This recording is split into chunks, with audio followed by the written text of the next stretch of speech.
Hello and welcome to your Friday episode of Locked On Raptors. Sean here with you as always. And on today's show, we are digging into the Toronto Raptors' 8th straight victory, taking down the very pathetic Houston Rockets last night in Houston on the second night of a back-to-back. We're going to dig into our biggest takeaways from the game, talk about some Pascal Siakam stats, which are starting to get pretty hilarious, and we're going to hand out the due to the game, as we always do on a game recap show. Plus, Thaddeus Young on his way to Toronto. We're going to dig further into his fit and where he's going to slot in to this Raptors rotation with today's guest, JR Manatad from Sportsnet 590 The Fan. It's going to be a great one. Stick around.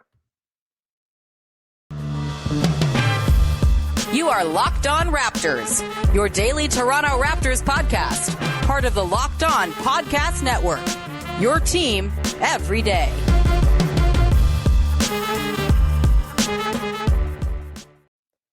Hey, what's going on? Welcome to episode number 1117 of Locked On Raptors for Friday, February the 11th. I'm your host, Sean Woodley of RaptorsHQ.com. You can find me on Twitter as always, at WoodleySean. You can find the show at Locked On Raptors.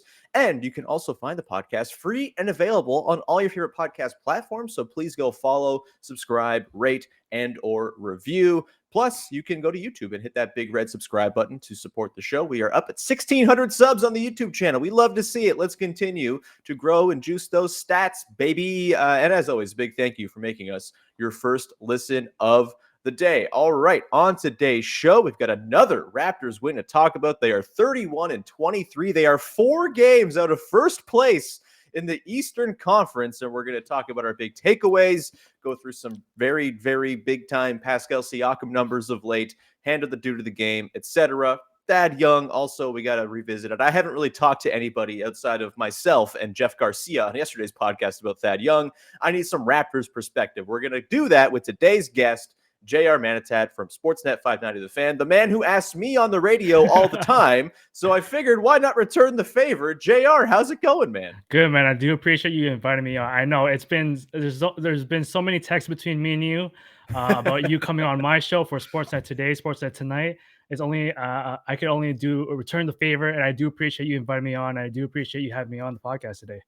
Yeah, man. I mean, you're taking those Raptors games. You're producing Raptors games. You're hanging out with Alex and Will. Alex on the weekends with the Will Lose show and all that. So, I mean, you're steeped in this team. So let's dive into last night's game against the Rockets. Boy, oh boy, the Rockets are a deeply unserious basketball team. It was really nice to see the Raptors not have to really try and still win by 19. Like, this was not their best game, probably their worst game since they took on the Blazers and lost like 3 weeks ago at this point. Like, they've been that good since then.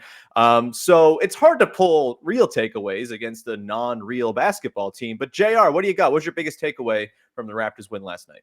I mean, besides Gary Trent Jr. scoring another 40-point game and another 30-plus point game, I mean, it was evident that the Raptors, they need to start on time. They almost lost the first quarter, first half in terms of letting the Rockets get going. With the Rockets being the last place in the Western Conference, or just being one of the worst teams in the NBA, you can't let that happen. You got to be serious. You can't think you're nice, but you have to play serious. And it was kind of concerning because Fred VanVleet wasn't playing. He had a left corner soreness and he wasn't feeling well in the morning. And the Raptors were like 1-4 without Fred VanVleet heading into the season. So that was really concerning. And they just, I mean, Gary Trent Jr., he did his best to carry the team, as well as Pascal Siakam. They scored about 25 plus points or 42 points in the first half to carry the team. But it was about starting on time, but they were able to have that. We've always talked about it in the past years, ever since the championship run, ever since Kyle Lowry was here as well with DeMar. They've always talked about next man up mentality, and that's what happened with Gary Trent Jr. And obviously Pascal Siakam has been on a freaking tear the past few games in February. But yeah, Gary Trent Jr., he stepped up in this game, scoring 42 points, 5 steals. That's pretty good for assists. 5 steals 2 nights in a row for him. 2 nights in a row, 10 steals within 2 games against probably, I don't know, top 2, bottom 2 teams in the West. But either way, just on a small part, Gary Trent Jr.'s like defensive ability has been growing and steadily. But being able to start on time was one of the stronger concerns for the Raptors this year.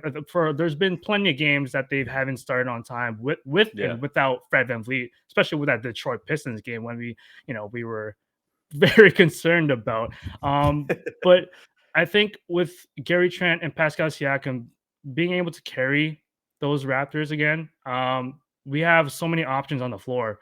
Yeah. OG Anunoby can score. Scotty Barnes can score. Um, our whole starting lineup can score. And we were able to see some of our bench players step up as well with Malachi Flynn. Yeah. But yeah, again, like being able to play without Fred VanVleet is concerning, but they were able to manage their way through it, and we were lucky to get. I wouldn't say luckily. I mean, the Rockets are they're bad. They're but really bad. We got the win. We got the win. It was well deserved. On a back to back as well on the road. Yeah. And ending the quick road trip. So they're going back home and they're going to face Denver on Saturday.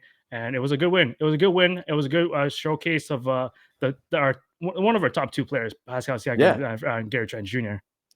Yeah, I mean, this was a game I thought it was kind of indicative of like the growth that the team has undergone over the last little while here, in that, there was a time this season where they didn't have the margin of error to play poorly against even a bad team. You mentioned that Pistons game. You mentioned a few other games that were happening earlier this season where they were kind of playing down to competition.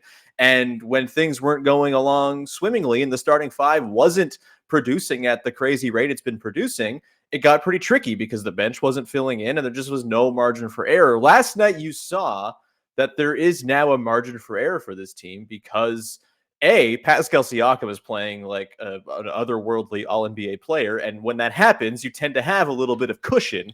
And, I just was really, really impressed with the way they were able to win this game with like their C game. And I think that matters, right? Like, yeah, you'd like to see them have full effort all the time, but there's also like a kind of nice element to not having to try super hard to beat a team. Like all of their games recently, it feels like have been super close, very high stakes, very high stress, very burdensome on these guys' bodies.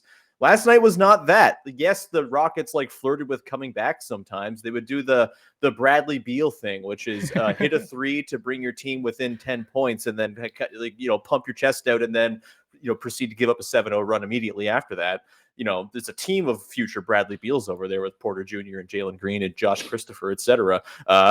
But yeah, I just thought the margin for error on display in this game was a nice key factor for this team, because that has not been the thing that's existed so far this year.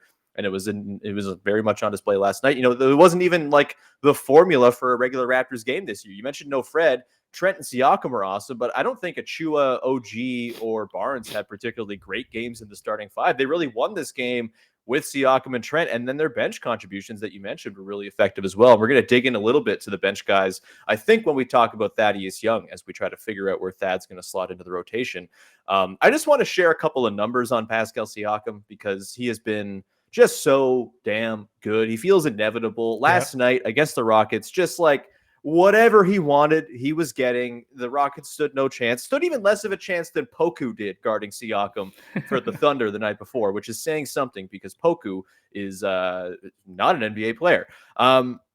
Over the last 5 games, Siakam is at 28 points, 10 boards, 6 assists on 69% true shooting. It's crazy. He's already kind of threatening to pass Fred VanVleet. He's already ahead of him in terms of total scoring. He's also just 0.2 percentage points behind him in true shooting as well, at 56.4 on the season. It's been a really nice uptick for him there with the efficiency lately. And his PER, look, PER, flawed stat. We don't really care about PER anymore. It was the original fancy stat, and now it's just kind of like another thing that we have on the basketball reference page. But when the PER is very high, it tends to correspond with a very good basketball player. That still remains true. Right now, Pascal Siakam's PER is 25.0. And this is player efficiency rating. It's John Hollinger stat if you're not familiar. 25.0. That is quite good. To compare, the highest PER in Raptors history in a single season is Kawhi Leonard with 25.8 in his one season with the team. The next two highest are 25.0, and it's Chris Bosh in 2009-10 when he was unstoppable that year before getting hurt and leaving the Raptors under maybe the less than ideal circumstances. And Vince Carter in 2000-2001, the year they went to the second round, probably the peak of the Vince experience with the Raptors. That's the level we're talking about with Pascal Siakam's play this season. He's been insane. What were your thoughts last night watching him go to work against a very, very porous Rockets defense? 26 points in the first half on 11 of 15. Didn't even need to really do much in the second half, but man, he was just outstanding. Yeah, I mean, it was a great game from Pascal Siakam. He's been on a tear since February. I mean, ever since the new calendar year in 2022. Yeah. It was obviously that he was an all-star snub, but he was able to earn some honors this past week with Eastern Conference Player of the Week, and I do believe he might. I'm not too sure how the February works, but he definitely should be Player of the Month coming soon. He might be Player of the Week again. His numbers this week have been better than his numbers last week. Yeah, and it's crazy. You brought up. I saw your tweet that his true shooting percentage, and you talked about it already. His 69%. He's been scoring efficiently in the past few games. I mean, obviously in the last four against Atlanta, 68%. Charlotte, 62%. OKC, obviously OKC is not a great defensive team. They're small. Pascal Siakam can easily take it to the rim, and he was scoring at least 76% off the field against OKC. And last night against the Rockets, 71%. He's been scoring on a tear, and he's been able to do it on both ends of the court, on defensively and offensively, and he's able to stretch out his game whether he needed to or not. He was able to go in the rim, get some fouls, get a lot of points in the paint. That's where he does most of the work for his offense, and he's able to shoot it as well from the 3-point line whenever he needs to. And then there was one point where he just stepped back and shot a three from the top of the 3-pointer, which was really good.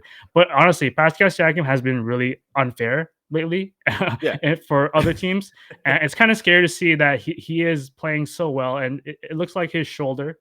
It looks good. It looks to be okay now, and he looks to be one of obviously our top go-to option when it comes to our starting five. And again, we have so many options for our starting five. Our bench is still concerning, and we'll talk about it later. But within the starting five, we're able to figure out that we have so many options that we can choose from, whether it be Pascal Siakam, Fred VanVleet, or OG Anunoby. Could be Scotty Barnes some nights. Could be Gary Trent Jr. scoring another 30-piece alongside Pascal Siakam or Fred VanVleet.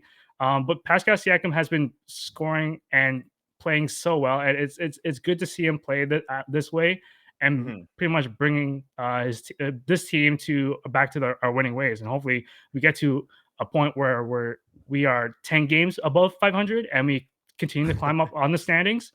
And Pascal Siakam continues to help us through that with his offense and his defense as well. So, yeah, I mean, he's playing as well as any best player in the Eastern Conference right now, save for maybe Joel Embiid. Like, he's been that good. He's just all-encompassing. It's been outstanding. His shooting, by the way, like where his bread is being buttered, at the rim, he's 74%, which is a career high, 74.3 inside 3 feet per Basketball Reference. 3 to 10 feet, 48.6%. Also a career high, save for his rookie season, which is a very small sample, of course.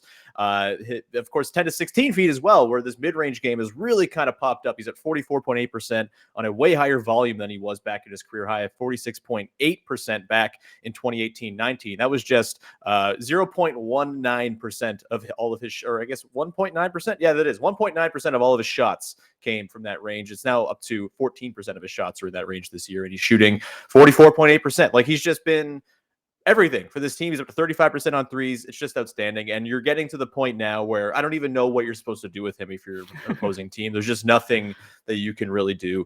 He's amazing. We're going to continue to talk about Thad Young coming up into the second to sort of dive back into that deal, get some thoughts from JR on where Thad's going to fit in, his reaction to the deal when it came down. We'll get to that in just 1 second here. But first, I want to tell you about our friends over at BetOnline. BetOnline has you covered this season with more props, odds, and lines than ever before as football continues its march through the playoffs and right on to the big game this weekend.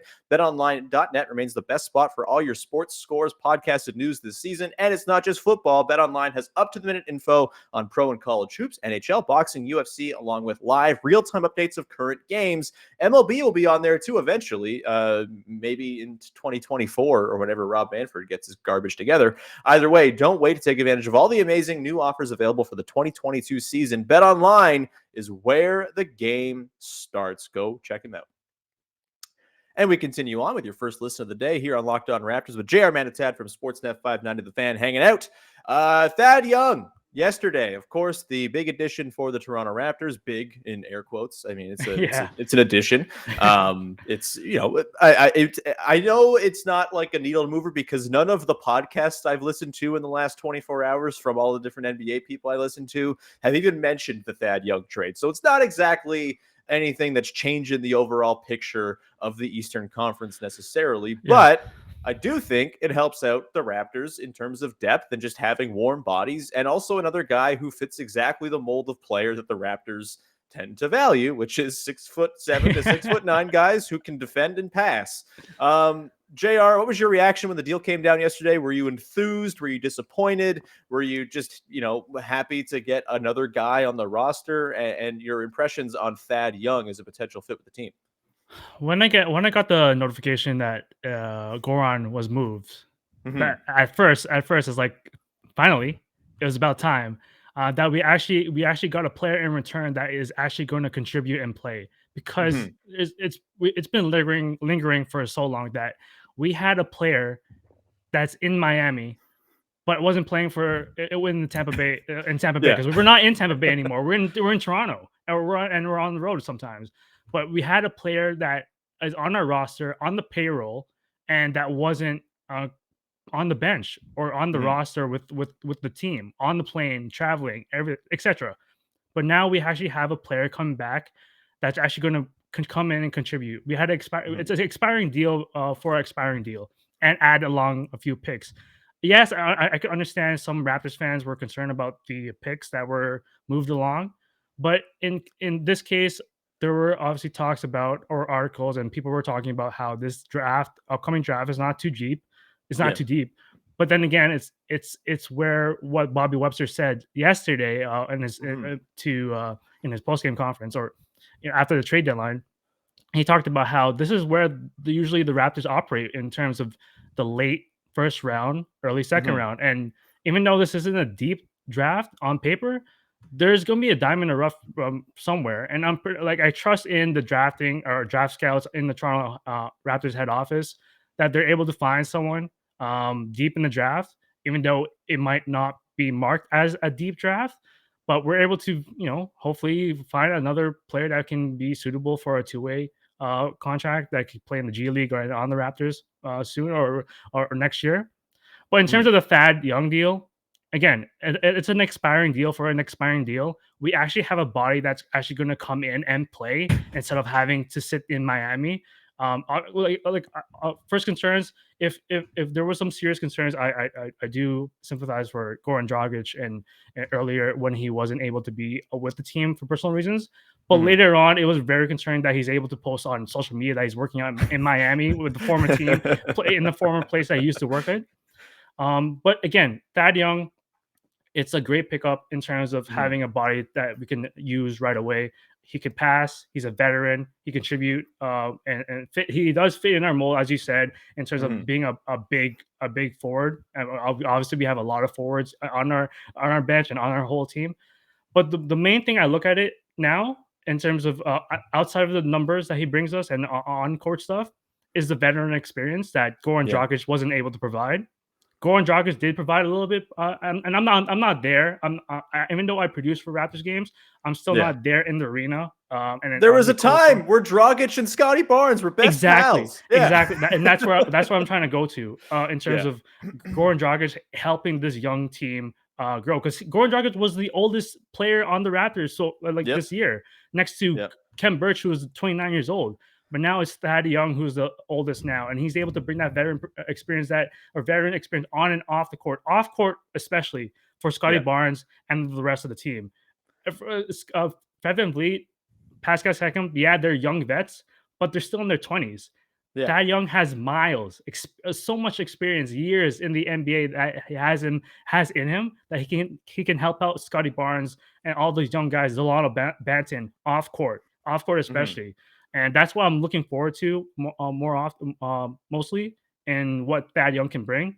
And that's not going to be showing up on paper. That's not going to be showing up in articles. Maybe if someone has inside sources, but you know what I mean. In terms of bringing that veteran experience off the court, that's why I really want to see if he can give that off. And obviously with contributions on the court, we'll see what happens. But I do think this is going to be a weird transition in terms of having to figure out what this bench will start to look like. Even though we have a bench now, or we have a full roster that we can use from in terms of our lineup, or in terms of the players that we have. There's no, I don't think anyone's going to be moved anytime soon. We saw again, like with Malachi Flynn, he's about to get some minutes now. He's starting to get some confidence back, without having the trade deadline lingering that he might thinking about. Oh, I might get traded, but he's gonna get some minutes. So this Thad Young deal, I'm okay with it. It's small, but it was something that needed to be done in terms of the Goran Dragic situation. Yeah, I mean, it's unsexy, but you were never going to do something sexy with Goran Dragic and even a pick. And look, they like you said, they dropped maybe 10 spots in the draft. It is totally fine. And, there's arguments to be made that a second rounder, considering the Raptors situation with flexibility and whatnot, might actually benefit them more than a first rounder, which comes with a guaranteed commitment and whatnot. So yeah, I'm not worried about the return or anything like that. And to your point about Thad Young just kind of being the adult in the room, like I think teams need that guy, right? Yeah. Teams need dudes who have been around. And I like your point too. This goes to, I don't know if you ever listened to Drew Fairservice and his Many Blue Jays podcast. Shout out to Drew. Yeah, love Drew Fairservice, and he always makes a really good point when it comes to like veteran help and guys that you bring in. Like, there's something to the idea of having a guy who's made a lot of money able to impart wisdom to other guys as to how to make a lot of money. Thad Young's been in the NBA forever, since 2007. He's made $123 million as an NBA player. Like, you're telling me Delano Banton is not going to like open his ears to what Thad Young has to say? Yeah. That Precious Achiuwa is not going to be open to any sort of tutelage or guidance from him? Like, that is an unspoken part, not part of the on-court fit. That does matter. And I'm glad you brought that up. And I also think there was this sort of, tenor of, oh, well, they didn't get anything they actually needed. They didn't get a shooter. They didn't get a ball handler. They didn't get a big. Well, I think we've got to put to bed the idea of positions with this team, because they have said with all of their actions, we don't give a damn about positions. Like, it just doesn't matter to us. Call Thad Young a point guard. We don't care. It doesn't matter. We have 5 guys on the floor. They play basketball. Positions don't matter. And I think Thad Young, with his playmaking and with his defense and just like his general stoutness and steadiness, like there's not really a concern here for me in terms of the fit. They're going to find a way to work him in. Yes, it's going to be weird, but guess what's been weird all season long? The Raptors bench. Like, it's not going to change things. It's still going to be weird and kooky and funky. It's just going to be better because Thad Young is a better player than a lot of the guys they have in house. Like, I think he steps in and is probably like their 6th or 7th best guy, which is awesome. It's nice to get an extra player you can throw in there who I also think can help, take a little bit of the burden off of Pascal Siakam, off of Scotty Barnes as the playmaking forwards on the team. Obviously, you want the ball in Siakam's hands a lot. He's incredible, as we've talked about already on today's show. But anytime you can get him off the ball and have him play a little bit less of a taxing set of minutes, give 3 or 4 possessions for Thad Young to run from dribble handoffs at the elbow or in the short roll or whatever it might be. I think that is a pretty effective way to help limit the burden on these guys. And ultimately, that is what you need. Is just these guys are playing so hard, so many minutes. Any extra help in terms of a guy who can soak up minutes and do some of the things that some of the main guys in the team do was going to be a help. So, I'm fascinated. Do you have a particular lineup that you're excited to see Thad Young play within? This is a little parlor game here. Just give me a 5-man look that you're pretty excited to see Thad Young play with. I could expect Nick Nurse, he does the little tinkering of his lineup, but show me, I don't think this is going to happen, but show me a Thad Young, Precious Achiuwa, Kem Birch, Chris Boucher, and maybe Delano Banton. No, that's not going to happen. But in terms of lineup structure, offense, all try hard. just defensive ability and defensive menaces on the court. But I don't think that's gonna happen. But in terms of the line, I don't think I have a particular lineup at the moment, like off the top of my head. But I do think in terms of seeing what Nick Nurse might be doing in the next few games before the All-Star break, because we got a few games before the All-Star break that can figure out what this team can be top to bottom, including Thad Young.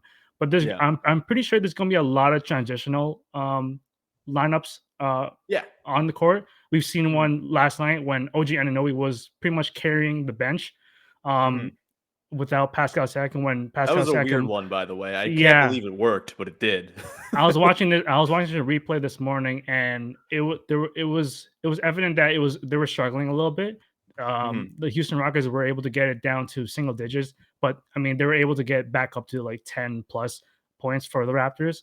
But like lineups like that, when the starters are mixed in with the bench, is what I'm really looking forward to seeing how that works.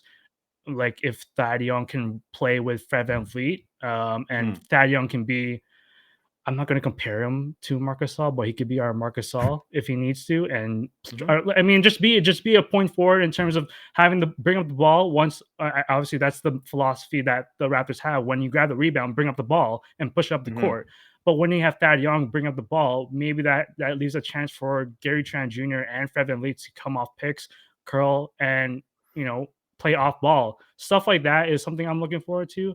But yeah, I really want to see how Nick Nurse tinkers with this lineup in terms of mixing in with the starters and the bench, because at the bench right now, just the bench, if none of the starters are on the court, that's not going to be successful at this point. Maybe it will. Maybe in the next few weeks, we might see something like that, like the emergence of Delano Banton or Malachi Flynn, maybe Shfee. Maybe Justin Champagnie, if he gets called back up and hopefully gets converted to a nice little contract here. Yeah, that's probably going to happen at some point. But stuff like that, like the bench right now, I'm not really a fan of it. But I want to see how it works with our starters, and I see the mixing of the lineups.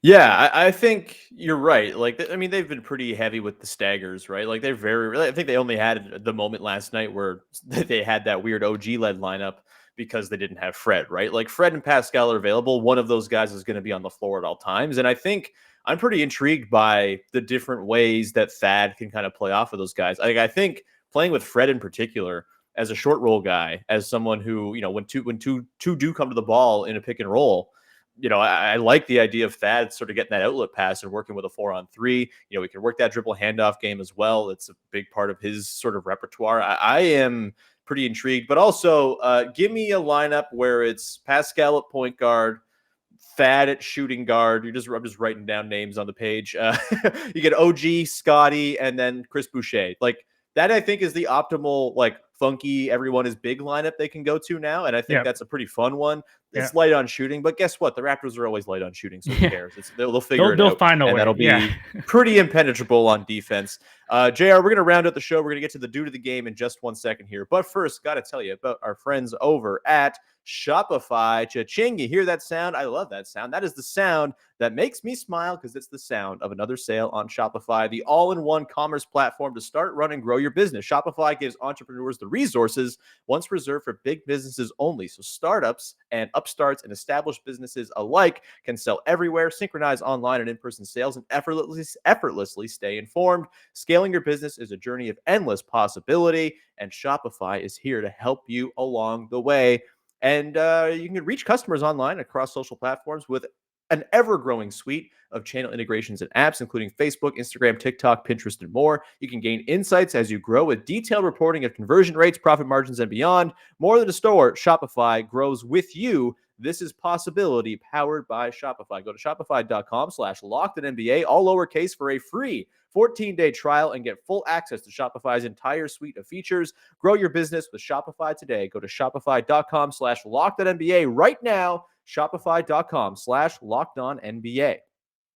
And today's show is brought to you by our pals over at Built Bar, making the best tasting protein bar money can buy. They've got everything that you could ever want, from delicious fruity flavors to mint brownie and, or more sort of sweet confections. They have marshmallow puffs as well. They've also got things like Built Boost and a whole bunch of other great things you can check out on their website. So go and find the product for you over at built.com. Most of their bars contain 130 calories, 4 grams of sugar, 4 grams of net carbs, and 17 grams of protein. Compare that with the usual candy bar, which at a minimum is going to have like 240 calories, 30 grams of sugar. That is so much sugar. It's crazy. And dozens of net carbs. You don't want that. You want to get Built Bars into you. They can help you through the day. I had a Built Bar yesterday. I went for a morning ski because on the trade deadline day, I usually like to not be online between the hours of like 8 a.m. and noon because it's a healthy thing to do. So I went for this little ski, and a Built Bar got me through the day. It was a wonderful, wonderful afternoon, morning, powered by Built Bar. Built Bar, they're amazing. They taste great. They've got a flavor for everybody. Go to built.com. Use the promo code LOCKED15 to get 15% off your order. That's the promo code LOCKED15 for 15% off at built.com. And we are rounding out the show here with the segment that we finish off every episode of the show with, the dude of the game, a guy who was not the star of the game, who was very, very effective. An honorable mention here. We did not really talk about Gary Trent Jr. that much on today's podcast. You did bring Gary Trent Jr. as a potential due to the game just because of how freaking good he was. It goes a little against the spirit of the rule, but that's fine. He was awesome. 42 points, like 15 to 26. Just incredible stuff, Gary Trent Jr. We love the heat-checking man himself. Jalen Green and Kevin Porter Jr. only wish to have Gary Trent Jr.'s sauce one day. But the actual dude of the game is a guy who you've mentioned a couple times already when talking about the bench guys, and someone who might benefit from the arrival of Thaddeus Young in particular. It actually played a pretty nice game last night in 23 minutes of action with no Fred VanVleet. We're going Malachi Flynn. JR, what did you like about Malachi Flynn's game last night? He goes for 8 points, 5 boards, 3 assists, 2 steals on 3 of 6 shooting in 22 minutes, and a team best plus 23. Plus 23, Malachi baby. Flynn? What? That's a Malachi Flynn stat line? What? Unbelievable. What do you got? Why was he the dude of the game selection for you? Yeah, I mean, arguably the best, one of his best games of the season because he hasn't been playing much. Yeah. But the reason why I chose him, it's the relief that he might have in terms of having Thad Young coming in. And the trade deadline, in more particular, the trade deadline passing, it opens up finally that Nick Nurse can probably try to trust in Malachi Flynn. And obviously it was easy last night because Fred VanVleet was out and there was an open spot. And Thaddeus Young wasn't, with the team right now. He's going to be coming soon, hopefully maybe on Saturday. But it was an open spot for Malachi Flynn to showcase his work, and he was able to do that, being able to contain the dribble, being able to contain some double teams here and there, and he was able to make some crazy shots. A few, I think, in the third quarter or some during the game, on the left wing, contested 3, shot clock winding down, just hoisted up, and he was able to hit it. There was another one where he was going to his left again, made a smooth crossover. I posted it online just recently. I saw it again this morning, and I was like, wait, what? How did I miss this one? Crossover, step back 3, contested 3 again, and he hit that shot. Malachi Flynn hopefully should get some more minutes. Hopefully he's showing Nick Nurse that he can trust in him, both on defensive and offensive end. Yeah, there's some cases where Malachi Flynn gets blown by on one-on-one defense.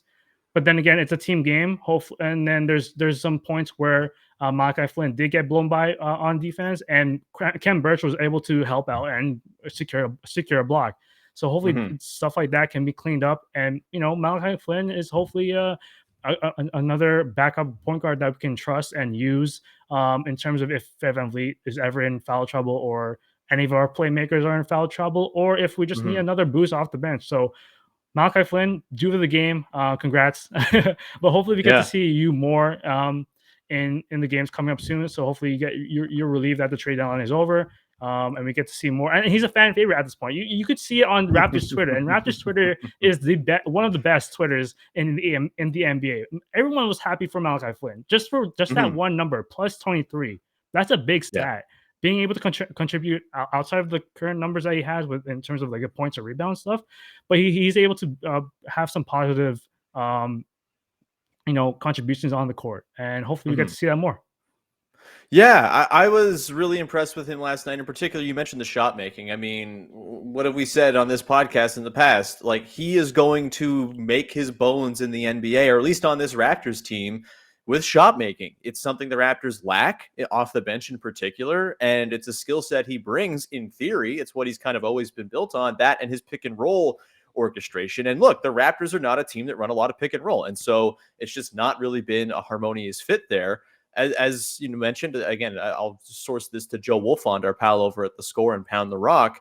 The idea of Flynn and Thaddeus Young getting to work and pick and roll together is kind of intriguing, because that is a real strength of Thad's on the short roll.